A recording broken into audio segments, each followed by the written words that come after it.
Assalamualaikum warahmatullahi wabarakatuh.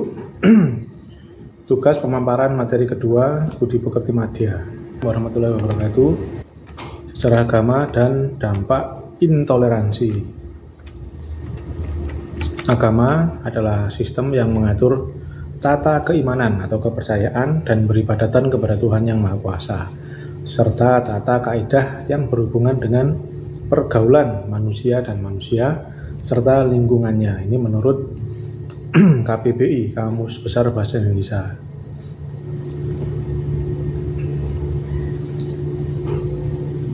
Dalam sejarah kehidupan manusia di dunia ada dua kekuatan besar yang senantiasa mewarnai kehidupannya,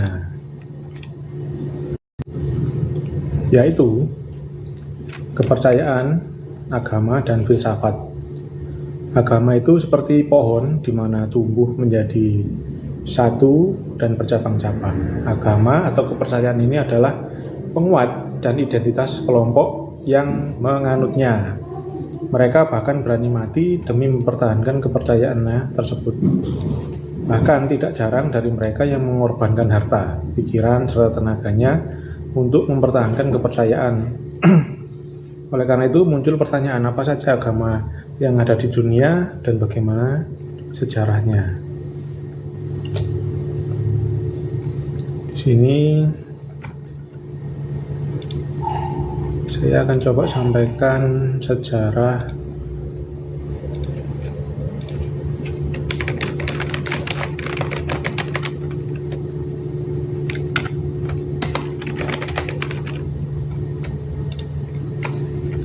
agama Islam di Indonesia. Islam di Indonesia adalah agama terbesar dengan persentase 87,02% penduduk Indonesia mengidentifikasi diri mereka sebagai Muslim. Dalam survei di tahun 2018, Indonesia adalah negara berpenduduk mayoritas Muslim terbesar kedua di dunia setelah Pakistan, dengan sekitar 231 juta penganut. Kecenderungan pemikiran dalam Islam di Indonesia secara garis besar dapat dikategorikan menjadi dua orientasi, yaitu modernisme yang menganut era teologi ortodoks sambil merangkul pembelajaran modern, dan tradisional yang cenderung mengikuti interpretasi tokoh agama setempat dan ustadz di pesantren. Ada juga kehadiran penting secara historis dari bentuk sinkretis Islam yang dikenal sebagai kejawen. Islam di Indonesia dianggap telah menyebar secara bertahap melalui aktivitas perdagangan oleh para pedagang Muslim Arab, adopsi oleh penguasa lokal, dan penganut Sufisme sejak abad ke-13. Selama era kolonial akhir itu diadopsi sebagai panji melawan kolonialisme. Sekarang meskipun Indonesia mempunyai mayoritas penduduk beragama Islam, Indonesia bukan sebuah negara Islam, namun secara konstitusional merupakan negara sekuler, dalam tanda kurung tidak berlandaskan hukum atau aturan agama dan tidak menetapkan agama resmi negara. Yang pemerintahnya secara resmi mengakui 6 agama formal. Pemerintah secara resmi mengakui 6 agama, yaitu Islam, Protestan, Katolik Roma, Hindu, Buddha, dan Konghucu. Meskipun pemerintah juga secara resmi mengakui agama lokal Indonesia. Persebaran agama Islam dijelaskan sebagai berikut. Muslim merupakan mayoritas di sebagian besar wilayah Jawa, Sumatera, Nusa Tenggara Barat, Sulawesi, wilayah pesisir Kalimantan, dan Maluku Utara. Muslim membentuk minoritas yang berbeda di Papua, Bali, Nusa Tenggara Timur, sebagian Sumatera Utara, sebagian besar wilayah pedalaman Kalimantan, dan utara Sulawesi.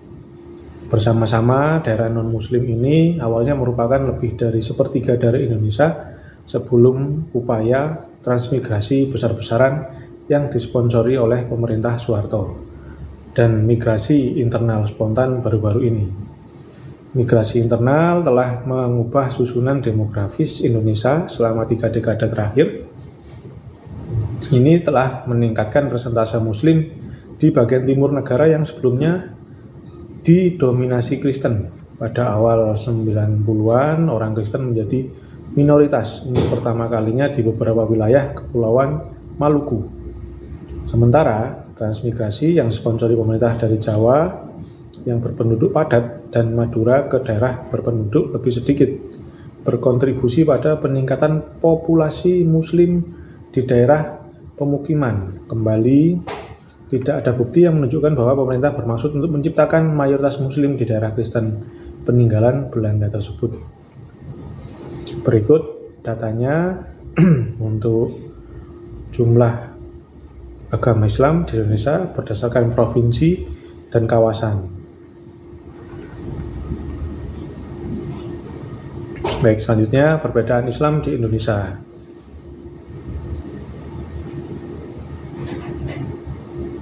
Dikutip dari artikel Tradisionalisme Islam di Indonesia dan Modernisme Islam di Indonesia, dokumentasi klasik membagi Muslim Indonesia antara Muslim nominal atau abangan yang gaya hidupnya lebih berorientasi pada budaya non-Islam, dan Muslim ortodok atau santri yang menganut norma-norma Islam ortodok.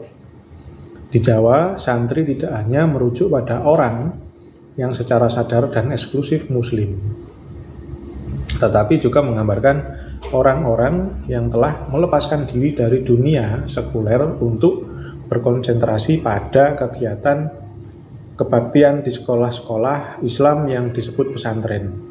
Secara harfiah berarti tempat santri. Istilah dan sifat yang tepat dari diferensiasi ini diperdebatkan juga di sepanjang sejarah dan hari ini dianggap usang. Di era kontemporer sering dibuat perbedaan antara tradisionalisme dan modernisme. Tradisionalisme yang dicontohkan oleh organisasi masyarakat Nahdlatul Ulama dikenal sebagai pendukung setia Islam Nusantara, sebuah merek khas Islam yang tidak mengalami interaksi, kontekstualisasi, pribumisasi, interpretasi, dan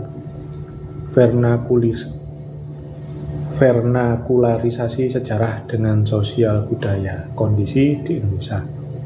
Di spektrum lain adalah modernisasi yang sangat diilhami oleh modernisme Islam, dan organisasi masyarakat Muhammadiyah dikenal sebagai pendukung Islam berkemajuan.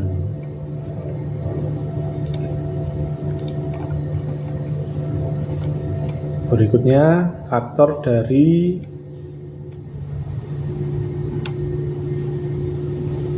toleransi dan intoleransi. Definisi toleransi oleh para tokoh atau ilmuwan disebutkan bahwa Heiller adalah tokoh terkenal yang lebih menekankan sikap toleransi dalam aspek beragama. Dalam pandangan Heiller, toleransi adalah sikap mengakui adanya pluralitas agama dan menghargai semua agama tersebut. Kemudian adalah sikap menghargai kemajemukan. Kemajemukan di sini adalah perbedaan antara setiap individu, mulai dari perbedaan agama, suku, dan beberapa perbedaan lainnya. Kemudian dia juga bersikap membiarkan orang lain memiliki pandangan yang berbeda.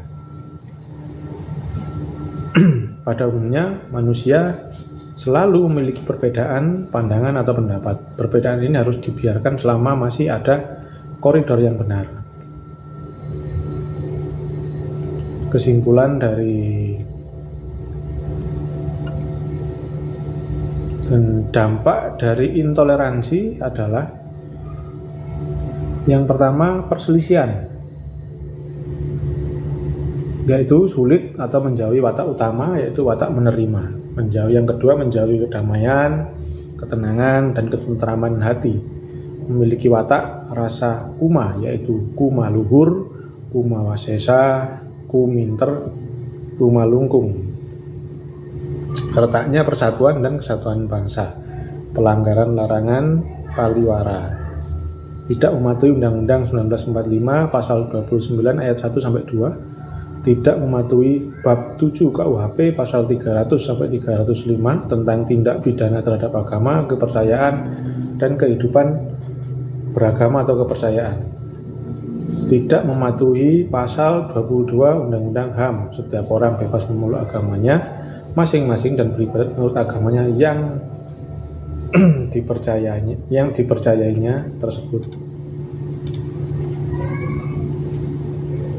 Baik, demikian penjelasan saya tentang sejarah agama dan dampak intoleransi. Terima kasih. Assalamualaikum warahmatullahi wabarakatuh.